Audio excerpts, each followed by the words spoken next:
out-of-body experience. Welcome to the Brothers of Wrestling podcast. Welcome back to the Brothers of Wrestling podcast with your host Logan and Hayden. And today we bring you a special Cinco de Mayo episode of the Brothers of Wrestling podcast where we're going to celebrate some Latino American wrestling. Cinco de Mayo was this past week, and we didn't really have the time to do it on the day, but we found some time to celebrate the Latin American wrestling style. So let's talk about some of these luchadors and Latin American wrestlers, Hayden. Yeah, for sure. I mean, when you talk about Latin American wrestlers, there's just so many great ones that really span the history of just wrestling in general. So many, you got Tito Santana, obviously you got guys like Rey Mysterio, Eddie Guerrero, Blue Demon Senior and Junior. Yeah, Blue Demon, both of them. Right now, one of the best ones is Mystico. He's great. Mystico. I thought it was Mystico. I'm pretty sure I've heard it pronounced Mystico. I can't never tell. You had Gory Guerrero, who kind of was the head honcho of the Guerrero legacy. You had all the Guerrero brothers, Hector, Gory Jr., Chavo Sr. Chavo, Chavo Sr. So, you had Mil Mascaras, was one of the most famous. I did some research and I found out about El Santon is his name, I think. Something like that. He was the most famous in the 40s or whatever. Yeah. And for a lot of those guys back then too, they became like real life superheroes down there. Like they literally would make comic books of these characters that were in the mask. So I think El Santo was had his own shows and stuff. Like he got big in the pop culture of Mexico. And too. He was CMLL, I think. Yeah, so that's the thing. The two major companies in Mexico are CMLL and AAA, which AAA now is kind of a branch of WWE. But CMLL was the only one for a long time. CMLL started way back in 30 something. Let me look real quick so I don't say the wrong thing. I want to say it was 1933. That's what I was thinking. Yeah, so it started way back in 1933, and that's where most of the big time luchadors were. There was a couple different kinds of promotions out there, smaller territories, but they were the big time ones down there. And then eventually, I believe, if I remember this right, it was Conan who eventually split it off. Oh no, not Conan. Hey, Conan is a legend. Don't talk about him to Vampiro. Well, they just don't like each other. But let me see here. Let me make sure I get the year right. I think it was 93. So CMLL was the only game in town for a long time. Yeah, 92. Until AAA comes around. Yeah, so in 92, they split off, and they formed their own company. And AAA was what I was more familiar with. Well, and AAA gets more famous because CMLL goes more traditional. They would stick with they just kind of were focused on staying in Mexico. AAA with Conan, when they started that, he wanted to make it more of a worldwide foundation. Yeah, because he had experienced WCW and WWF and all that stuff. So. Yep. So he wanted to branch it out more. So they ended up doing a bunch of stuff with WCW when he went to WCW. And then, obviously now what they're doing with WWE. I mean, CMLL does stuff now with AEW and New Japan. They have a bunch of stuff with New Japan now. So they eventually did it as well. But AAA was kind of the thing that when you started thinking about the Mexican wrestling in the luchador style down there, a lot of the guys came from that AAA thing into the big leagues. And that's kind of how that flourished for them to get a lot more popular. Which one was connected to Lucha Underground? AAA. So that's where all the guys came from. So like Pentagon and So Phoenix, all and those guys ended up going Aerostar and stuff. Lucha Underground. Yeah, just like back when the AAA title would get shown on different shows, like it was part of TNA for a little while when Jeff Jarrett won it. And then obviously it was part of Lucha Underground when Tejano brought it over there and Del Rio fought for it. Yep. So they had some stuff like that that played out on American TV that made it a little bit more popular. Lucha Underground. But now both of them. Lucha Underground's a whole other podcast we got to do at some point. Yeah, Lucha Underground, and we might do something where we go back and watch some of it. There's been rumors that it's coming back, and the episodes are going to be available on YouTube. So maybe we go back and watch some of it and do some podcasts on that. But yeah, so and another thing that got famous for AAA was Triple Mania. Yeah, Triple Mania. They're like WrestleMania style show, so they did some big stuff, and they just wanted to branch out more, and that's what helped them get more recognition in America, and accompanying other territories by talent share and all that kind of stuff. So, but yeah, I mean, there's been amazing luchadors. Obviously, if we're talking about most famous, you probably have to go in the Eddie Guerrero route. I'd say Rey Mysterio is more famous than Eddie. If Eddie would have, obviously stayed alive longer, I think he would have had the bigger main event career. Ray only got in the main event because of Eddie's passing. Oh yeah, I mean, but I think Ray's more well known to the general public. Well, okay, now I'm saying like if we were talking in their prime, like Eddie is the man. Yeah. If we're talking about a Latino American star that came from that style up into like the main event picture, you gotta say it's Eddie Guerrero. Now, yeah, over longevity, I'd say Rey Mysterio, but yeah, I would say bigger star in their time wrestling, Eddie Guerrero probably. No one else really touched. I mean, Conan was super popular with the NWO, and obviously in Mexico he was super popular, but he didn't really hit the heights Eddie did. There's so many good ones. You got Super Crazy, you got Psychosis, Juventud Guerrera. Those guys made it. Super Crazy made a huge mark in ECW.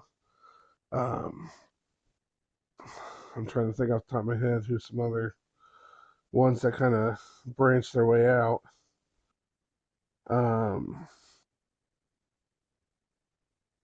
You had like Dragon Lee. La Parka, Dragon Lee's pretty good right now. La Parka. Dragon Lee's hitting his stride right now. In Phoenix and Pentagon. Yeah, and then you had like guys like Santos Escobar. That kind of did his thing, started his thing in Lucha Underground, and then made his way into WWE. But like we said, like Blue Demon Jr., El Vikingo's pretty good right now. He's a big time name down there. I'm trying to think who else we could. You got Andrade. I'm trying to go through my list of guys in my head. Obviously, like Mil Muertes. He was huge in Lucha Underground. I'm trying to remember what his other wrestling name is. It was Judas Macias. Judas Macias, yeah. He was big time down there. He was huge in Mexico. He still kind of is, so, I think. Yeah, he doesn't do as much as he used to. But then you had guys like Tito Santana back in the older days of WWF. He kind of played that character. So yeah, it's been scattered throughout the history of every wrestling company. I mean, the luchadors and the Latino American wrestlers really is what helped bring that cruiserweight division in WCW up to where it was. And Eddie and Ray and Juventud and all those guys, Psychosis, those guys really are what fortified the cruiserweight division over there too. So, so yeah, I mean, you go throughout history, and there's just so many different places where they really carry it. And like WWE kind of held him back. You obviously had Ray and Eddie break through, and Del Rio they pushed pretty hard until he ended up leaving. But um, you had a few guys fail, like obviously Mystico uh, was Sin Cara Yep. there, and then he ended up kind of flopping out. Yeah, the second So he Sin Cara didn't did better really. than he did. Well, the second Sin Cara was Hunico, which was he did fine. Once he turned back into Hunico, he didn't really do anything. No, Him and Camacho, who which ended up was being yeah, I was gonna Tongaloa. say. Yeah. So they didn't do much, but yeah, you know. But yeah, right now Mystico's probably the biggest star they have. He just went and did. Uh, he went into AEW and was winning titles, and I think he's going into New Japan doing something too. So he's kind of hitting his stride right now into the upper echelon of the big names. And obviously, one guy we haven't talked about yet that's probably the future is obviously Dom, Dirty Dom. Hmm. Um, I think he'll carry that legacy on, and probably going to end up being a world champion someday. So you got that, and yeah, there's so many good names to talk about, and we just wanted to highlight some of the guys that you really don't think about um, as being big time names out there. So we just wanted to throw those names out there, kind of celebrate their careers, and talk about that for just a few minutes. We wanted to finish this by doing the Mount Rushmore of Latin American wrestlers. So if you want to go first with Oh, yours, geez. Uh, I mean, I go first if you want. I would. Well, yeah, you go Okay, first. You go first. well, obviously since you seen what I've been talking about on this, I'm obviously going Latino Heat Eddie Yeah, Guerrero I had first. him on mine. Yep. Yeah, I mean it's hard I was not gonna to say Ray keep and him Eddie on there. were guaranteed on mine. Yeah, I mean he broke the mold in so many different areas, and especially in the national audience, and really carried that going forward. Then I had Ray, obviously, like you. It's hard to even comprehend what Ray did with what. I actually talked about this on one of the episodes that I did by myself when we couldn't do it with Uh-huh. you, and I Yeah. said that Rey Mysterio is probably outside of like The Rock or Stone Cold or Hogan or Cena or Undertaker, stuff like that. I'd say Rey Mysterio is probably one of the most. If you go up to the street to some random person, show them a picture of Rey, they'd probably know who it is. Hmm. Well, for sure, yeah, I agree with you on that. Definitely, Rey Mysterio, the mask and everything he brings to the table, being the He underdog. made Yeah, he lucha really, cool back in the mid hmm 2000s and stuff. yeah, he really carried that brand on his back Hmm. to get people interested in it. Um, so yeah, he's definitely up there. I had Mil Mascaras on mine. Hmm. It's hard not to for me, just because of all the stuff he did, and he just brought the global name um, to the luchador style. He showed up in WWF, did some things there. He's part of one of my favorite lines ever by JBL on commentary when they're talking about Del Rio and they bring up Mil Mascaras and he says he still owes him $100 or something like that. It's one of my favorite JBL lines ever. It's just so like random thrown into something.